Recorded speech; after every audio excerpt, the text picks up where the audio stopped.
прадзедаў спакон вякоў нам засталася спадчына. Паміж сваіх і чужакоў яна нам ласкай матчынай. Жыве з ёй дума іх сям'я, і сне дзве сны нязводныя. Завецца ж спадчына моя, усяго старонкай родная, пісаў беларускі паэт Янка Купала.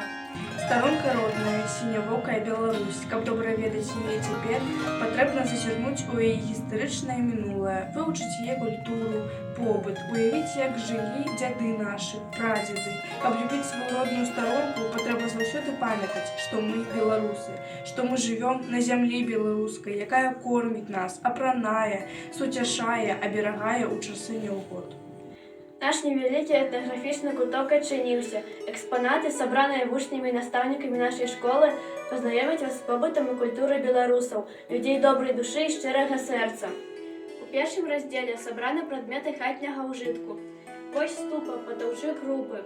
Ячмень замочвалі вадой на 2-3 гадзіны, потым ваду злівалі, а зерне таўклі, сушылі і правельвалі. Атрымліваліся ячменныя крупы, якія мы цяпер называем пярлоўка. Жыта, хлеб, жыццё – гэтыя словы як у даўнія часы, так і цяпер жывуць побач з намі. Хлеб надзённы дае сілу чалавеку для працы, для жыцця. Нашы продкі выпякалі хлеб самі, у невялікай дзежыцы ставілі рошчыну. Вельмі смачны хлеб, ды яшчэ з маслам. Вось перад вамі бойка, у якой даўней білі маслам. Паўкілёўка, якой надавалі форму і масу збітаму маслу. Тут гліняны посуд, неабходныя рэчы ў гаспадарцы, бо ў іх добра захоўваліся малако, смятана, тварог, масла, таплёнае сала. Вось перад вамі лупка, сплеценая з саломы, таксама незамянімая служка гаспадару, які сеяў з яе збожжа на поле, а гаспадыні складвалі ў яе яйкі. Наступны наш раздзел – гэта прылады сялянскай хаты. У полі на лузе. Вось у нас серп, без якога немагчыма было сабраць ураджай. З песнямі, зажынкамі пачыналі малаціць маладыя жнейкі працу. На грудях шчаслівых каптанок ружовы, у руцэ сярпошак, зублёны, сталёвы.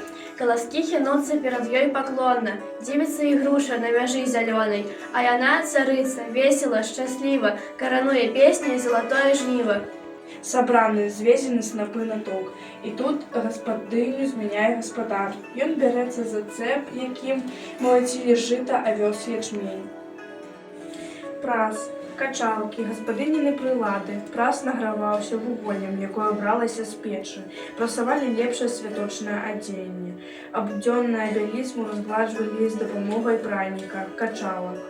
Многа клопату мела гаспадыня з мыццём бялізны.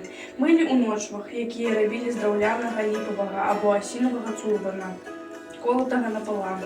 Гэтыя ночвы служылі таксама калыскай для дзяцей, прыгатаванне сечанай капусты, мяса для каўбас. Матэрыялы для ткацтва. Ніткі выкарыстоўвалі і льняныя, пяньковыя і сукновыя. Воўну давалі авечкі. Яе мылі, часалі з дапамогай часака. Потым бралі. А за ільном было клопату больш. Яго ўручную рвалі, абівалі, слалі, паднімалі, вязалі ў снапкі, мялі пры дапамозе церніцы. Затым пралі. Пераважала прадзенне пры дапамозе прасніцы і верацяна. Але выкарыстоўвалі таксама і калаўрон, самапратка, прылады для механічнага прадзення воўны і ільну ў хатніх умовах.